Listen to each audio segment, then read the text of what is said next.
Précision du geste, régularité de la cadence, Margot Bailleul peaufine sa technique pour cette dernière ligne droite avant Tokyo.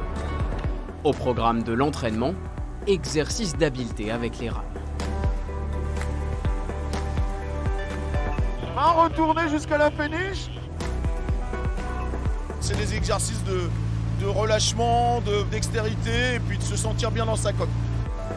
Toujours plus de puissance dans le mouvement, toujours plus d'endurance.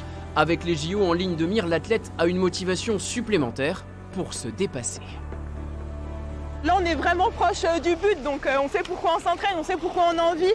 Et du coup, c'est beaucoup plus facile parce qu'on sait que dans un mois et demi, voilà, ça va être le grand jour et il va falloir être forte, performante. Donc c'est maintenant qu'il faut tout donner. Tout donner aussi en salle de musculation. Margot Bailleul consacre 2 heures par jour à sa préparation physique. Objectif, gagner en explosivité.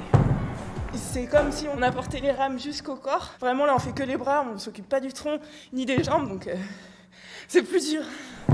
Descends bien, prends le temps de descendre, voilà, et réaccélère sur la montée. Margot maintenant elle prend des grosses charges, donc il a fallu acquérir du matériel en fonction de son évolution. Mais voilà, on est parti avec des petites barres qu'on trouve dans le commerce, et puis maintenant on en est avec des barres qu'on appelle olympiques. Un rêve olympique devenu réalité 10 ans après avoir commencé l'aviron par hasard, alors qu'elle était encore collégienne. Je viens vous partager ma pratique et vous faire peut-être aimer ce sport. Dans son ancien établissement du Havre, elle raconte son histoire d'élève comme les autres à sportif de haut niveau. Alain Nurieff rêve d'une carrière dans le football. La championne d'aviron a tenu à l'encourager.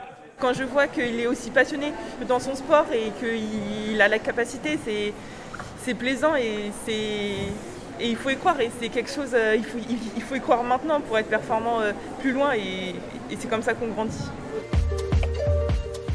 C'est avec cette détermination que la rameuse a décroché cette année sa qualification au JO et avec cette rage de vaincre qu'elle s'envolera pour Tokyo le 18 juillet prochain.